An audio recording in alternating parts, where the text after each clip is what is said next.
نحمده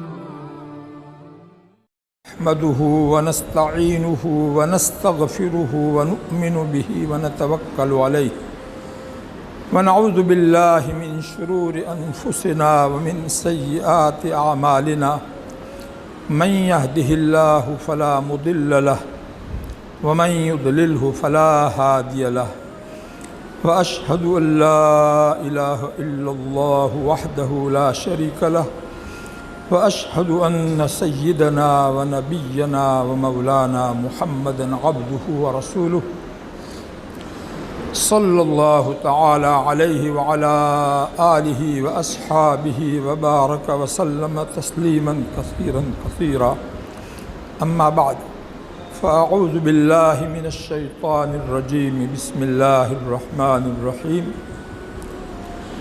إنا نحن نزلنا الذكر وإنا له لحافظون وقال الله تبارك وتعالى وَلَقَدْ يَسَّرْنَا الْقُرْآنَ لِلذِّكْرِ فَهَلْ مِن مُّدَّكِرٍ وقال رسول الله صلى الله عليه وسلم من قرأ القرآن فاستظهره فأحل حلاله وحرم حرامه أدخله الله الجنة وشفعه في 10 من أهل بيته كلهم قد وجبت له النار وقال رسول الله صلى الله عليه وسلم من قرأ القرآن وعمل بما فيه ألبس والداه تاجا يوم القيامة ضوءه أحسن من ضوء الشمس لو كانت في بيوتكم فما ظنكم بالذي عمل بهذا أو كما قال عليه الصلاة والسلام۔ قابل احترام علماء کرام اور حفاظ کرام اور میرے پیارے ایمانی بھائیوں، آج کی یہ مجلس بہت ہی زیادہ میرے لیے سعادت کی مجلس ہے کہ اس میں مجھے شریک ہونے کا موقع ملا، جس میں علاء انصر صاحب کی بات بھی بہت مؤثر بات تھی۔ قرآن پاک کی جو رکوع پڑھا گیا وہ بھی اس وقت کے حالات کے تقاضے کے مطابق تھا۔ وَلْيَجِدُوا فِيكُمْ غِلْظَةً اور یا ایھا الذین آمنوا قاتلوا الذین یلونکم من الکفار۔ چاہے دوسرے لوگ نہ سمجھتے ہو اس کے معانی مطالب کو، لیکن ہم تو قرآن پاک کی تفسیر وغیرہ پڑھاتے ہیں، تو موقع کے مناسب قرآن کی رکوع کو منتخب کرنا یہ بھی بہت بڑی میرے لیے انتہائی خوشی کی بات تھی۔ پھر ماشاءاللہ نعت شریف جن دو بچوں نے سنائی، انہوں نے تو بالکل سب کے دلوں میں عشق بھر دیا، اس لیے خود میرے لیے یہاں حاضری بڑی میرے لیے خوش قسمتی اور سعادت کی بات ہے۔ اللہ تعالیٰ اس مجلس کے خیر و برکات اور فیوض سے ہم سب کو نوازے اور اس کو قبول فرماوے۔ اس مجلس کے روح روا حضرت مولانا آدم صاحب رحمۃ اللہ علیہ، اللہ تعالیٰ ان کی قبر کو نور سے بھرے اور ان کے جو ہے بچے جو اس کام کو ان کی جگہ سنبھالے ہوئے ہیں، تمام مکاتب کا نظام اور یہاں کا نظام اور دسالہ کا نظام، ماشاءاللہ یہ بھی مولانا کے لیے بہت بڑا صدقہ جاریہ ہے، اور ان کے درجات اللہ تعالیٰ خوب بلند فرماوے۔ ماشاءاللہ بہت سوچ سمجھ کر کے اللہ تعالیٰ نے ان کو ایسی ہمت اور اخلاص دیا تھا کہ اس کی وجہ سے بہت کام کر گئے، قابل رشک زندگی گزار گئے۔ اللہ تعالیٰ ان کے ان کاموں کو خوب قبول فرماوے، اور ابھی جو ان کا عملہ جہاں جہاں بھی کام کر رہا ہے، اللہ تعالیٰ ان کی خوب مدد فرماوے اور ان کو خوب اخلاص استقامت کے ساتھ میں اس پر جمائے رکھے اور اس میں مزید ترقیات سے نوازے۔ کھلی کے حضرات جو ان بچوں کو کھلاتے پلاتے ہیں سال ہا سال سے، یہ ان کے لیے کتنی بڑی خوشی اور سعادت کی بات ہے، آخرت میں ان کے لیے کتنا بڑا ذخیرہ ہے، اس کا ہم تصور بھی یہاں نہیں کر سکتے، وہ تو وہاں جانے کے بعد ہی پتہ چلے گا۔ یہاں کے نظام سے بھی مجھے بہت خوشی ہوئی، یہاں کے منتظمہ اور یہاں کے جو ہے حضرات بہت سوچ سمجھ کر کے کام کرتے ہیں، پڑھانے والے بھی ماشاءاللہ بہت اچھی محنت کے ساتھ میں بچوں کو تیار کرتے ہیں۔ یہ ساری باتیں میرے لیے تو بہت ہی زیادہ خوشی کی باتیں تھیں۔ میرا آنا میرے اپنے فائدے کے لیے تھا، اس میں میرے لیے کوئی مشقت کی بات ہی نہیں ہے کہ کوئی گرمی کا وقت بھی نہیں ہے، میں نہ آتا تو بہت زیادہ میں محروم رہتا۔ اللہ تعالیٰ نے مجھے ایسی مبارک مجلس میں پہنچایا، یہ اللہ تعالیٰ کا بہت بڑا میرے اوپر فضل اور کرم ہے۔ اب حفظ کی سلسلے میں، تکمیل حفظ کے سلسلے میں نے 2 جگہ سے قرآن پاک کی آیتیں اور 2 حدیثیں پڑھی ہیں۔ اس سے ان کا ترجمہ سنانے سے پہلے، ان کا مطلب سمجھانے سے پہلے ایک اور حدیث جو ہے سناتا ہوں، مشکوٰۃ شریف میں ہے، ان اللہ تعالی قرأ طٰہٰ و یاسین قبل ان یخلق السماوات والارض ب1000 عام۔ اللہ تعالیٰ نے سورہ طٰہٰ اور سورہ یاسین کو آسمانوں اور زمین کو پیدا کرنے سے 1000 سال پہلے پڑھا۔ اس وقت آسمان زمین نہیں تھے، اللہ تعالیٰ نے پڑھا، خود اللہ تعالیٰ نے پڑھا۔ کون سی سورت؟ سورہ طٰہٰ اور سورہ یاسین کو، یہ اللہ کے نبی صلی اللہ علیہ وسلم سنا رہے ہیں۔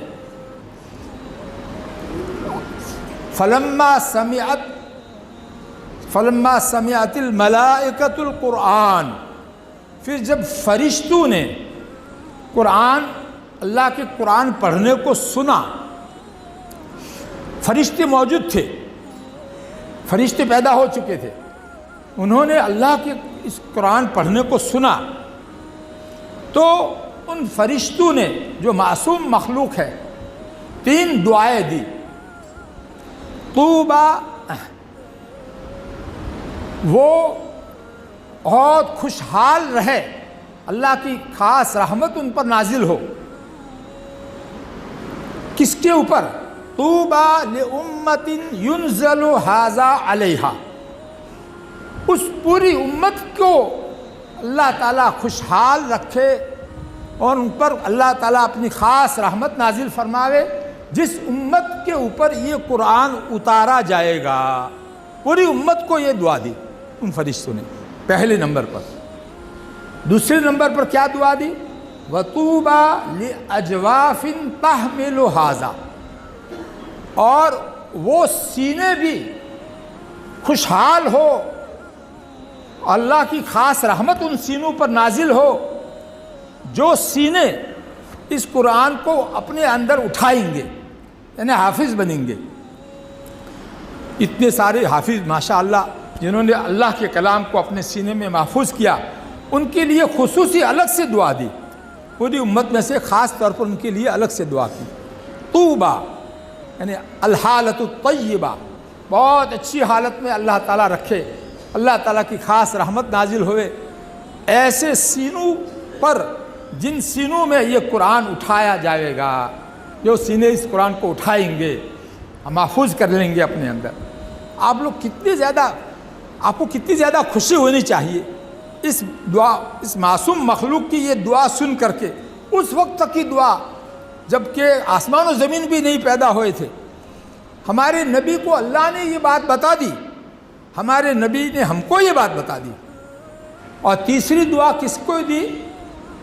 وَطُوبَى لِأَلْسِنَةٍ تَتَكَلَّمُ بِهَذَا، اور وہ زبانیں بھی خوشحال رہے اور ان پر بھی اللہ کی خاص رحمت نازل ہوئے، جو زبانیں اس کلام کو پڑھے گی، چاہے وہ حافظ نبی ہو لیکن اللہ کے اس کلام کو پڑھے گی، تلاوت کرے گی، اندر دیکھ کر ان کو بھی خوشحالی ہو۔ یہ ایسا اللہ کا کلام ہے، یہ ایسا اللہ کا کلام ہے۔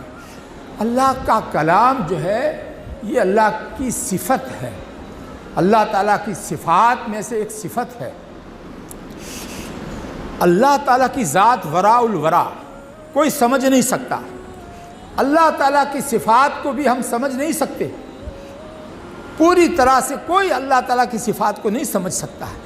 تھوڑا بہت جو کچھ سمجھتے ہیں، جس کے ذریعے اللہ تعالیٰ کی معرفت حاصل ہوتی ہے، بس اتنا ہی۔ تو اللہ تعالیٰ کی صفت کلام کو بھی ہم کیا سمجھ سکتے ہیں؟ بہرحال کتنی بڑی ہمارے لیے، اس امت کے لیے اللہ تعالیٰ کی مہربانی ہے کہ اس نے اپنی صفت کلام پہلے کسی امت کو نہیں دی تھی۔ پہلی جتنی امتیں آئی ان پر جو کتابیں آسمانی اتری وہ اللہ کا کلام نہیں تھا، اللہ کی کتابیں تھیں وہ۔ اور یہ قرآن مجید جو سب سے بڑی اللہ کی جو کتاب ہے اور آخری اللہ کی طرف سے ہدایت نامہ قیامت تک کے سارے انسانوں کے لیے آیا ہے، وہ اللہ کی صفت ہے۔ اس لیے یہ مخلوق نہیں ہے۔ اللہ تعالیٰ جیسے مخلوق نہیں ہے، اس کی صفات بھی مخلوق نہیں ہے، اللہ کی صفت ہے۔ اللہ تعالیٰ نے ہم لوگوں کو اس پر قدرت دی کہ اس کو ہم پڑھ سکیں۔ یہ کتنا بڑا اس کا انعام ہے ہمارے لیے۔ کہاں اللہ کی صفت اور کہاں ہماری یہ زبان ہے، ہم اس کو زبان سے پڑھ سکیں اور سینے میں محفوظ کر سکیں، جس کی بنا پر ہم کو اللہ تعالیٰ کتنے اعزاز سے نوازتے ہیں۔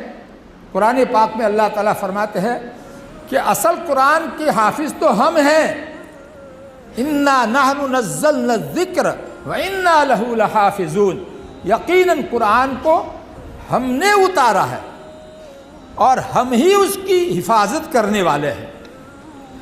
تو حافظون یہ حافظ کی جمع ہے، اللہ تعالیٰ اپنے لیے استعمال کر رہے ہیں کہ قرآن کی حفاظت کرنے والے تو ہم ہی ہیں۔ اسی لیے 1400 سے زیادہ سال ہو گئے قرآن کے نازل ہوئے، لیکن ابھی تک اس میں ایک نقطے کا بھی، ایک زبر زیر کا، ایک شوشے کا بھی فرق نہیں ہونے پایا ہے۔ آسمانی پہلی کتابیں ان میں لوگوں نے ہیر پھیر کر دیا، اب وہ قابل عمل نہیں رہی، منسوخ ہو گئی۔ اللہ تعالیٰ نے کہہ دیا اب اس پر تم عمل مت کرو، اس پر عمل کرو۔ اس کو جب ہم نے اتاری تھی وہ ہماری کتاب تھی، اس کو مانو، اس کو سچا مانو کہ ہماری اتاری ہوئی کتاب تھی۔ لوگوں نے بعد میں اس میں ہیر پھیر کر دیا ہے، اس لیے عمل تو تم کو قرآن ہی کے پر کر کے جنت حاصل کرنا ہے۔ بہرحال تو جو لقب اللہ تعالیٰ نے حافظون کا اپنے لیے استعمال کیا، وہ جن کو اللہ تعالیٰ ذریعہ اور سبب بناتے ہیں اس قرآن کی حفاظت کا، یعنی چاہے بچے ہو، چاہے بڑے ہو، چاہے عورتیں ہو، چاہے لڑکیاں ہو، جو بھی حافظ بن جاتے ہیں ان کو ہم قرآن، دنیا میں حافظ قرآن کہتا ہے کہ نہیں؟ حافظ قرآن، حافظ حدیث بھی ہوتے ہیں، جن کو 1,00,000 حدیث سند کے ساتھ، متن کے ساتھ یاد ہو، اس کو حافظ حدیث کہتے ہیں۔ اور قرآن کا حفظ کر لیا تو اب یہ حافظ قرآن کہلاتا ہے۔ تو اتنا بڑا لقب اللہ تعالیٰ جو ہے دیتے ہیں، یہ جو ذریعہ بنتے ہیں ان کو، لوگوں کی زبان کے ذریعے سے لوگ اپنی زبان سے اس کو حافظ قرآن کہتے ہیں کہ نہیں کہتے؟ ابھی سب کے نام کے ساتھ حافظ کا لفظ بولا گیا۔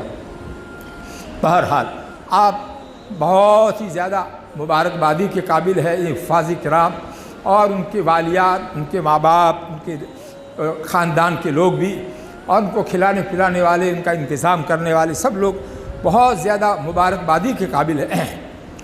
دیکھو اتنا بڑا قرآن 30 پارے کا یاد کرنا کوئی آسان کام نہیں ہے، جبکہ ہماری زبان عربی نہیں ہے، اور پھر اس کو صحیح یاد کرنا، تجوید کے ساتھ صحیح پڑھنا، یاد کرنا، یہ کتنا مشکل کام ہے، لیکن اس کو بھی اللہ نے آسان کیا ہے۔ اس کے لیے دوسری آیت میں نے آپ کے سامنے پڑھی تھی، وَلَقَدْ يَسَّرْنَا الْقُرْآنَ لِلذِّكْرِ، اور البتہ یقیناً ہم نے قرآن کو آسان کر دیا ہے۔ کس کے لیے آسان کیا ہے؟ للذکر۔ اس کا 2 معنی صاحب جلالین نے بیان کیے ہیں۔ ایک معنی تو نصیحت حاصل کرنے کے لیے، قرآن سے نصیحت والا مضمون حاصل کرنا بہت آسان ہے، اس کے اندر جو احکامات اور باریک باتیں ہیں اس کو تو وہ مشکل ہے، وہ بڑے علماء کا کام ہے، لیکن نصیحت کا جو پہلو قرآن میں ہے وہ بہت آسان کر دیا۔ عوام کے سامنے اگر تفسیر کی جاتی ہے، عوام بھی اس نصیحت والے مضمون کو سمجھ لیتے ہیں اور نصیحت حاصل کر لیتے ہیں۔ ایک مطلب تو اس کا یہ ہے للذکر کا، اور دوسرا مطلب ہے للحفظ۔ للذکر کا دوسرا ترجمہ کیا ہے؟ للحفظ۔ قرآن کو یاد کرنے، زبانی یاد کرنے کے لیے ہم نے آسان کیا ہے۔ اللہ تعالیٰ نے جب آسان کیا ہے تو پھر اس کو یہ کیوں آسان نہیں ہوگا؟ اسی لیے آپ لوگوں کے لیے حفظ آسان ہو گیا ہے۔ یہ اللہ کا انعام ہے، اللہ نے آسان کر کے تجوید کے ساتھ صحیح قرآن آپ کو اپنے دل میں محفوظ کرنے کی توفیق دی ہے۔ اس نعمت کی بہت قدر کرنا، شکر ادا کرنا، اس کو باقی رکھنے کے لیے اس کی خوب تلاوت کرنا۔ حدیث شریف میں آیا ہے کہ تعاہد القرآن، مشکات شریف میں یہ حدیث ہے، تعاہد القرآن، قرآن کی نگرانی رکھو، قرآن کی حفاظت کرو، یعنی جو قرآن کو حفظ کر لیا، یاد سینے میں محفوظ کر لیا ہے، اب اس کو یا باقی رہے، اس کے لیے خوب تلاوت کرنا، اس کا اہتمام خوب رکھنا، بھول مت جانا۔ تعاہد القرآن، یہ حکم دیا ہے ہمارے نبی صلی اللہ علیہ وسلم نے، اور آگے یہ بھی فرمایا ہے، قسم کھا کر فرمایا ہے، بہت زوردار الفاظ میں قسم کھا کر فرمایا ہے، والذی نفسی بیدہ، اس ذات کی قسم کھا کر کہتا ہوں جس کے قبضے میں میری جان ہے، اللہ پاک کی قسم کھا کر کہتا ہوں کہ لہو اشد تفصیًا، یہ قرآن سینے سے بہت جلدی نکل جائے گا، جتنا کہ کسی اونٹ کا پیر رسی سے باندھ دیا گیا ہو اور کسی طرح سے وہ چھٹ جاوے تو وہ کیسا چلا جاتا ہے، دور چرنے کے لیے چلا جاتا ہے، اسی طرح اس سے بھی زیادہ یہ قرآن تمہارے سینے سے جلدی نکل جائے گا اگر تم نے غفلت برتی، اس کو یاد کرنے میں رمضانی حافظ بن گئے تو پھر جو ہے گیا۔ رمضانی حافظ نہیں بننا ہے، 12 ماسی حافظ رہنا ہے ہم کو۔ اس کے لیے ایک نسخہ بتاتا ہوں، ابھی آپ نے بہت دور کیا ہے، اس کی وجہ سے آپ کا قرآن بہت تازہ ہے، متشابہ آیتیں، ایک جیسی آیتیں جو ہے آپ کے ذہن میں محفوظ ہے۔ آپ کے لیے ابھی اس کو ایک معمول بنا دو، ایک ایسا معمول بنا دو سال بھر کے لیے، کوئی مشکل نہیں ہے۔ روزانہ 1 پارے کی تلاوت نماز میں کیا کرو پورے سال کے لیے، ایسا ایک معمول بنا دو۔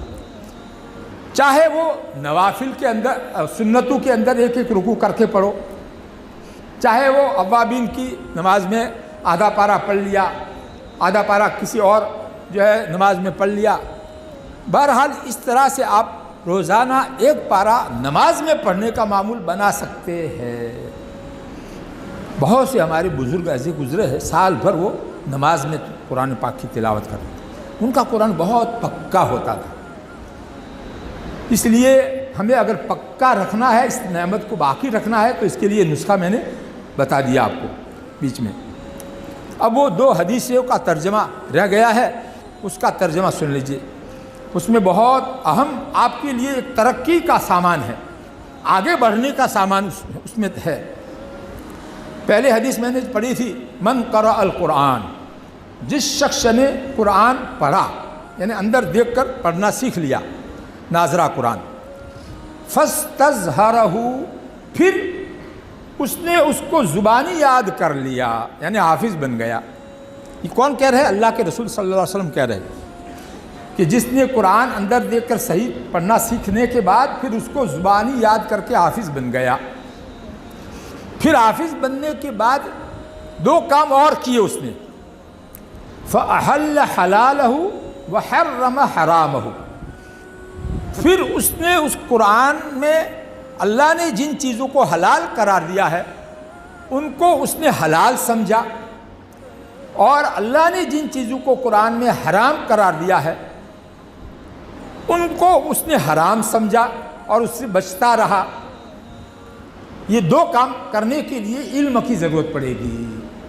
ابھی آپ قرآن کا اندر حلال کیا ہے، حرام کیا ہے، اس کو جانتے نہیں ہیں، اس کے لیے آپ عالم بنیں گے تو قرآن کے معانی اور مطالب کو سمجھیں گے، قرآن میں کن چیزوں کو اللہ نے حلال قرار دیا ہے اور کن چیزوں کو حرام قرار دیا ہے اس کو آپ سمجھیں گے، اور اس کے مطابق آپ اپنا عقیدہ صحیح بنائیں گے۔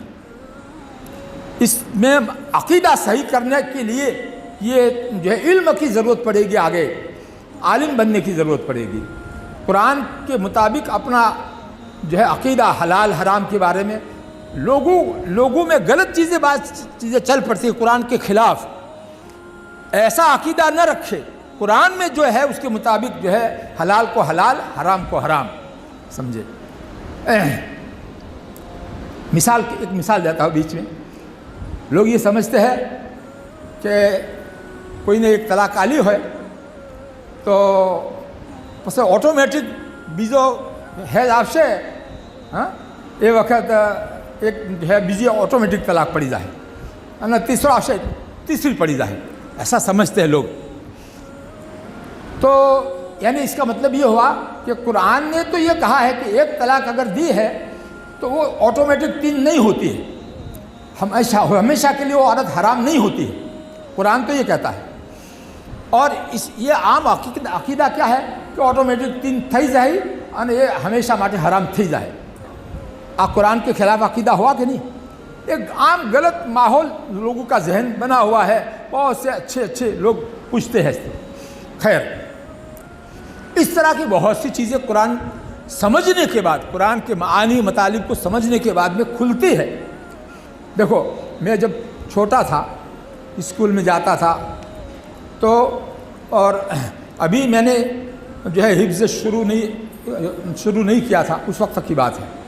اس میں نے اسکول میں یہ ایک پاٹھ پڑھا تھا کہ حضرت عیسیٰ علیہ السلام کا ایسا ہاتھ کر کے اور کھڑا کر کے ان کا نقشہ، ان کا فوٹو پاٹھ کے اندر اسکول کی چوپڑی میں دیا ہوا تھا، اور ان کو سولی پر چڑھایا گیا ہے، ایسا وہ پاٹھ کا مضمون تھا۔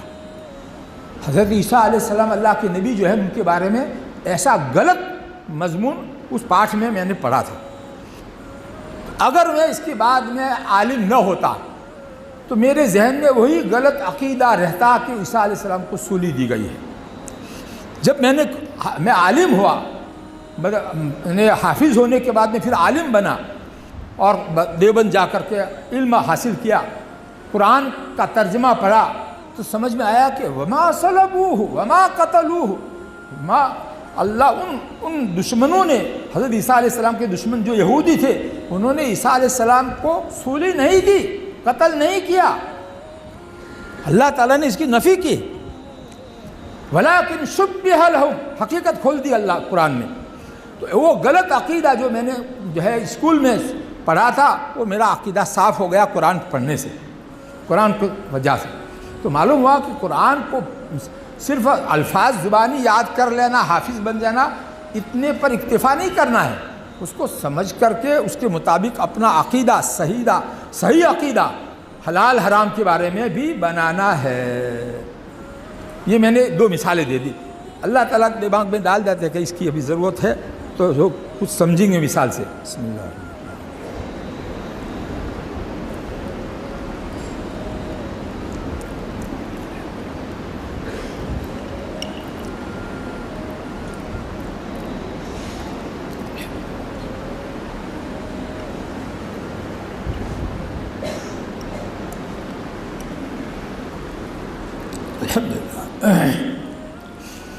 دیکھو، اس حدیث کا ترجمہ میں سنا رہا تھا، بات بیچ میں 2 مثالیں دینے کی وجہ سے بات ٹوٹ گئی ہے، اس لیے اس کو دوبارہ ذہن میں لے لو۔ 4 کام میں نے بتائے، قرآن ناظرہ پڑھنے کے بعد حافظ بن جانا، پھر اس عالم بن جانا، تاکہ اس کے حلال حرام کے مطابق ہمارا عقیدہ صحیح ہو جاوے۔ یہ 4 کام کرنے سے کیا ہوگا؟ 2 بشارتیں اس پر اللہ کے نبی صلی اللہ علیہ وسلم دے رہے ہیں اللہ کی طرف سے۔ پہلی خوشخبری یہ دے رہے ہیں ایسے شخص کو کہ ادخلہ اللہ الجنہ، ایسے شخص کو اللہ تعالیٰ جنت میں داخل فرمائیں گے۔ مطلب یہ ہے، داخل تو ہر ایمان والے کو اللہ تعالیٰ کریں گے، مطلب یہ ہے کہ اول وہلے میں اس کو جنت میں داخل کریں گے، یعنی اب عذاب سے بچا کر سیدھا اس کو جنت دے دیں گے۔ کتنی بڑی خوشخبری ہے یہ ایسے حافظ کے لیے، کتنی بڑی خوشخبری ہے کہ جو دخول اولی جنت میں مل جاوے، بغیر سزا کے آدمی سیدھا جنت میں پہنچ جاوے، یہ اس کی ذات کے لیے کتنی بڑی خوشی کی بات ہے۔ ادخلہ اللہ الجنہ، جب اللہ تعالیٰ کسی کو جنت میں داخل کرنے لگے تو کوئی روک سکتا ہے؟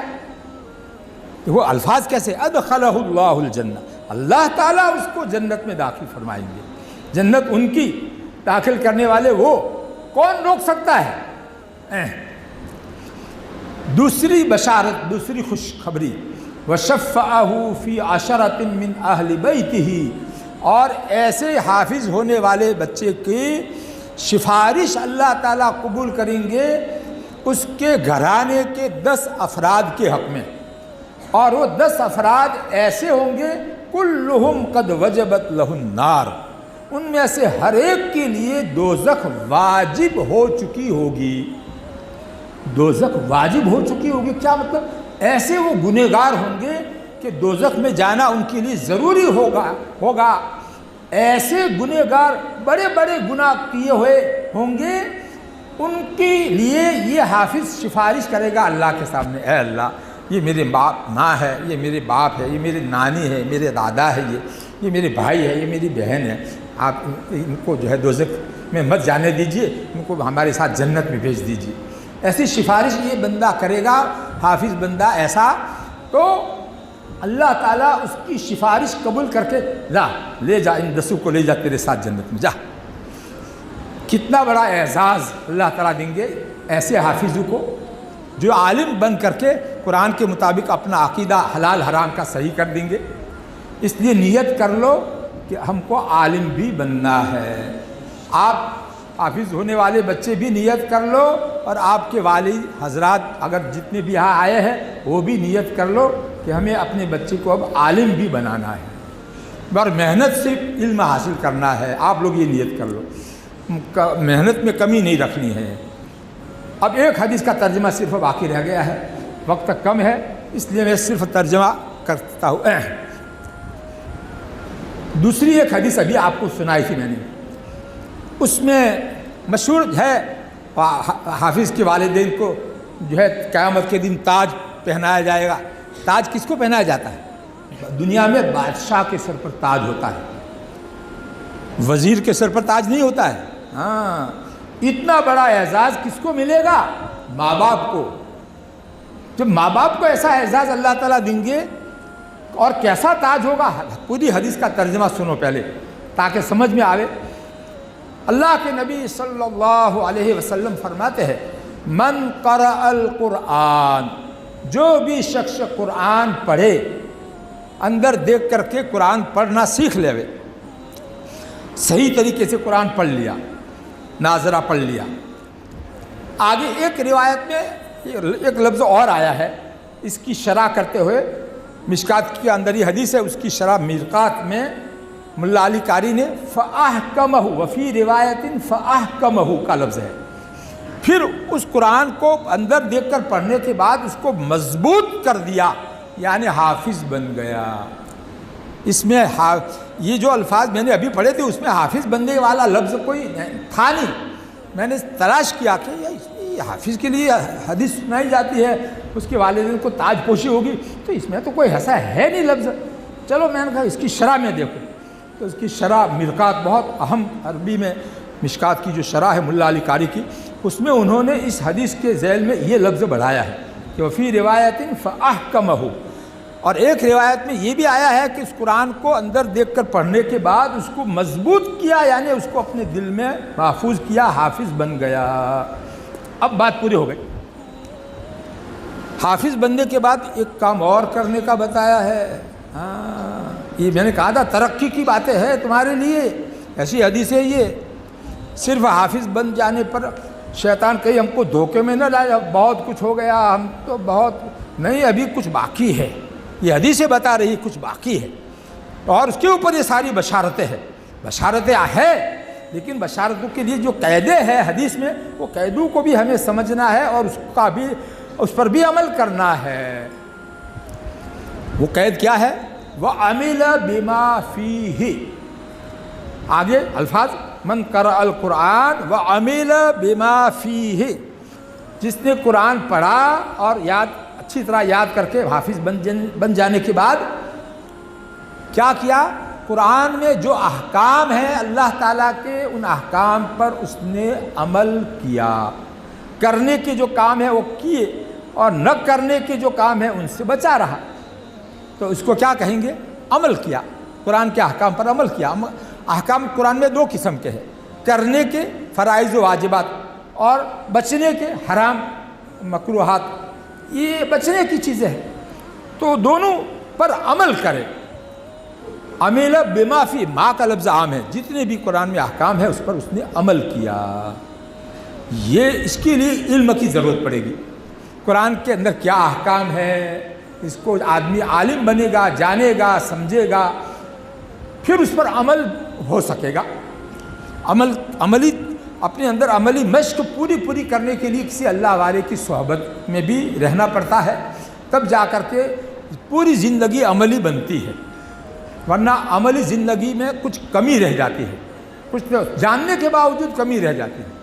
اس لیے کچھ اللہ والے کی صحبت سے اپنے دل کو رنگین بنانا پڑتا ہے، اللہ کی محبت میں، اللہ کی خشیت میں، اللہ کی معرفت میں، اللہ سے تعلق جوڑنے میں اپنے دل کو کچھ بنانے کے لیے یہ بھی کرنا پڑتا ہے، تب جا کر کے عمل پورا قرآن کے احکامات پر وجود میں آتا ہے۔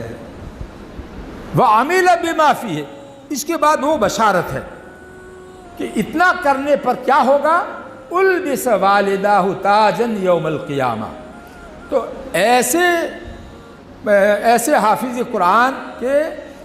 حافظ قرآن جو قرآن پر عمل کرنے والا تھا، اس کے ماں اور باپ کو، والدہ تسنیہ کا صیغہ ہے، اس کے والدین کو یعنی ماں اور باپ دونوں کو قیامت کے دن ایسا تاج پہنایا جائے گا، ایسا تاج اللہ تعالیٰ پہنائیں گے کہ ضوءہ احسن من ضوء الشمس، کہ اس تاج کی روشنی سورج کی روشنی سے زیادہ اچھی ہوگی۔ لو کانت فی بیوتکم، اگر وہ سورج تمہارے گھروں میں ہوتا تو کتنی روشنی ہوتی، اس سے زیادہ اچھی روشنی ہوگی اس تاج کی جو ماں باپ کو پہنایا جائے گا۔ فما ظنکم بالذی عمل بہذا، پس تمہارا کیا خیال ہے اس آدمی کے بارے میں جس نے اس قرآن پر عمل کیا تھا، اس بچے نے قرآن پر عمل کیا تھا، اس کو اللہ تعالیٰ کیسے انعامات سے نوازیں گے؟ جب اس کے ماں باپ کو ایسا نوازیں گے تو اس بچے کو کیسا نوازیں گے؟ اس لیے آپ لوگ ارادہ کر لیں کہ ہمیں عالم بھی بننا ہے اور قرآن کے احکامات پر عمل بھی کرنا ہے، اور پورا نیک دیندار ایمان والا بن کر کے دنیا سے اللہ کے سامنے جانا ہے۔ ماشاءاللہ بہت بڑی دولت ابھی آپ کو جو حاصل ہوئی ہے اس پر ابھی شکر کی کیفیت ہونی چاہیے، اور آئندہ کے لیے اپنا احتیاج اللہ کے سامنے پیش کر کے اللہ میں محتاج ہوں، ابھی ترقی کرنی ہے، ایک ہی مرتبہ یہ دنیا کی زندگی ملتی ہے، بار بار نہیں ملتی، میں چاہتا ہوں اس میں اور آپ کے کلام کو سمجھوں، الفاظ کو یاد کر لیا لیکن اس کے معانی مطالب کو سمجھوں اور اس کے مطابق اپنا عقیدہ بھی بناؤں، عمل بھی بناؤں۔ کرو گے نا بھائی؟ اب چونکہ اس میں عوام بھی ہے، اس لیے قرآن کی کچھ ایسی باتیں جو ان کے عمل کی ہے وہ ایک دو جو ہے حدیث سے سنا دوں۔ اللہ کے رسول صلی اللہ علیہ وسلم نے فرمایا کہ قرآن پاک میں ایک سورت ایسی ہے جس میں 30 آیتیں ہیں، مراد سورہ تبارک ہے، جو آدمی اس کو پڑھتا ہے، سونے سے پہلے اللہ کے نبی صلی اللہ علیہ وسلم کا معمول تھا تو قبر کے عذاب سے یہ سورت اس کو بچا لیتی ہے، اس لیے اس سورت کا ایک نام منجیہ، نجات دلانے والی، قبر کے عذاب سے بچانے والی اس کا نام۔ بہرحال اس کا معمول ہم سب کو بنانا چاہیے، کم سے کم سورہ تبارک تو ضرور پڑھ لیا کریں، اگر سورہ سجدہ بھی پڑھے بہت اچھا ہے، اگر سورہ سجدہ کا بھی معمول بناتے ہیں تو سجدہ ضرور کریں، سجدہ جو ہے نہیں کریں گے بہت سارے سجدے جمع ہو جائیں گے، واجب ہے سجدہ کرنا، سجدے تلاوت۔ خیر دوسری بات آج جمعہ کا دن ہے، جمعہ کے دن سورہ کہف جو بھی آدمی پابندی سے پڑھے گا تو دجال کے فتنے سے تو محفوظ رہے گا۔ دوسرا فائدہ یہ ہوگا اس کو ایسا نور ملے گا کہ اس قبر کے اندر یا اسی طرح قیامت کے دن ایسی روشنی اللہ تعالیٰ دیں گے جس روشنی کی اس کو ضرورت ہوگی پل صراط کے اوپر سے گزرنے میں، تو ایسی روشنی کے ہم محتاج ہوں گے، وہ سورہ کہف ہر جمعہ کے دن جو آدمی پڑھے گا اس کو یہ ملے گی۔ تیسری بات، بہت مختصر سا نبوی وظیفہ، اللہ کے نبی صلی اللہ علیہ وسلم کی ایک حدیث مشکوٰۃ شریف کی سناتا ہوں۔ ایک صحابی کہتے ہیں کہ رات کا اندھیرا تھا، یعنی اندھیری رات تھی، چاندنا نہیں تھا، اندھیری رات تھی، بارش ہو رہی تھی، ہم لوگ اللہ کے نبی صلی اللہ علیہ وسلم کی تلاش میں نکلے۔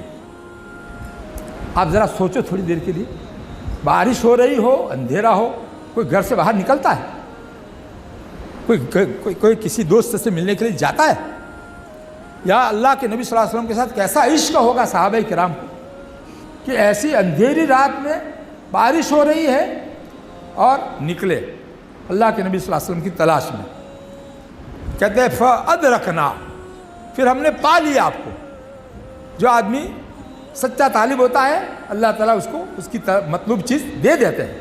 ملاقات ہو گئی، ملاقات ہوتے ہی چونکہ گھبراہٹ کا ماحول تھا، بہت اندھیرا تھا، بارش ہو رہی تھی، تو آپ نے فرمایا قل، کہو۔ جو صحابی تھے ان سے کہا قل، تو انہوں نے کہا کیا کہوں، ما اقول، کیا کہوں؟ آپ نے فرمایا یہ 3 قل جو ہے اس کو پڑھو، صبح کو 3 مرتبہ اور شام کو 3 مرتبہ۔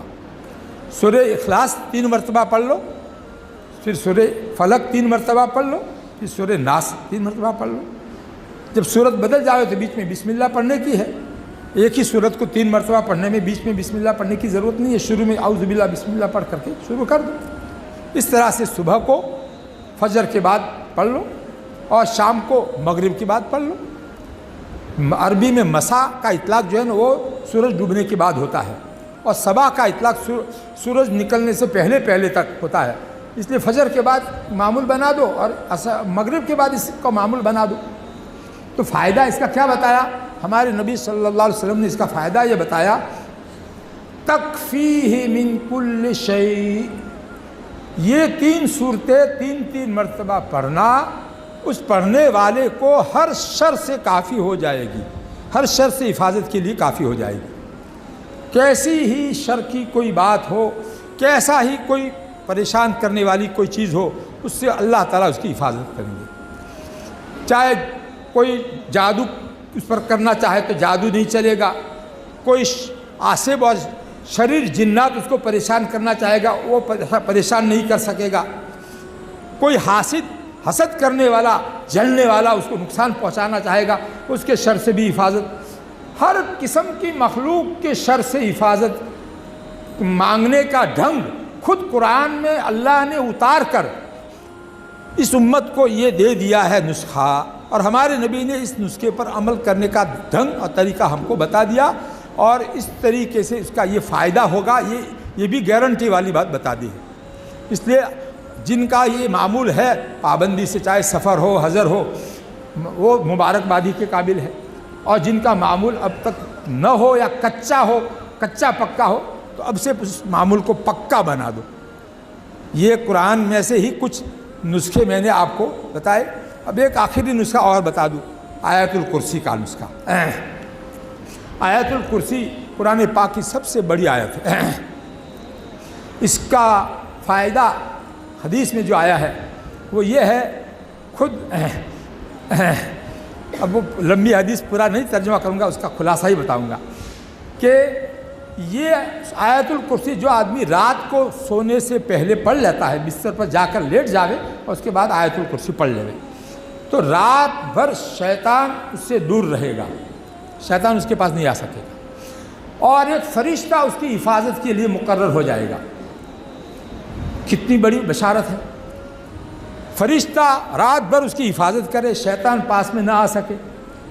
جو لوگ پریشان ہوتے ہیں بیچارے، خبیث شیاطین کے شر سے رات میں بیچاروں کو سونے نہیں دیتا، گھر والے سب پریشان ہوتے ہیں، صرف اتنا عمل کر لے آیت الکرسی یقین کے ساتھ کہ اس کی یہ فضیلت حدیث میں آئی ہے، پکی بات ہے، گارنٹی والی بات ہے، میں پڑھوں گی یا پڑھوں گا تو ضرور میری حفاظت ہو جائے گی شیاطین سے اور تمام جو ہے دوسری نقصان دینے والی مخلوقات سے، چونکہ میری حفاظت کے لیے اللہ نے فرشتہ مقرر کر دیا ہے۔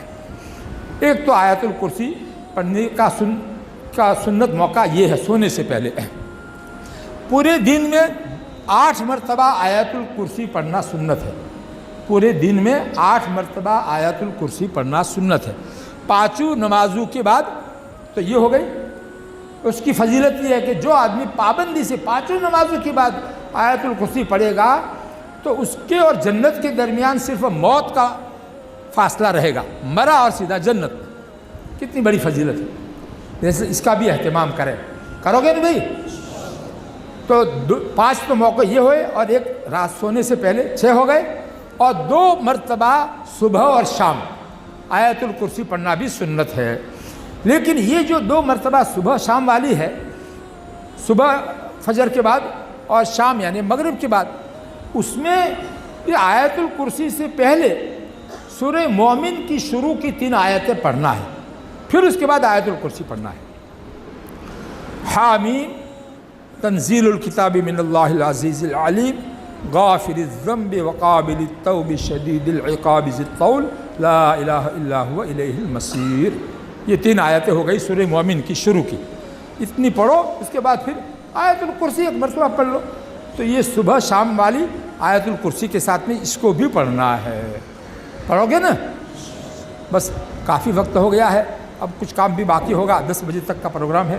اللہ تعالی ہمیں عمل کی توفیق عطا فرمائے۔ اب جو دوسرا کام باقی ہو کر لیں، انعامات کی تقسیم۔ ہم اپنے استاد محترم کے تہہ دل سے شکر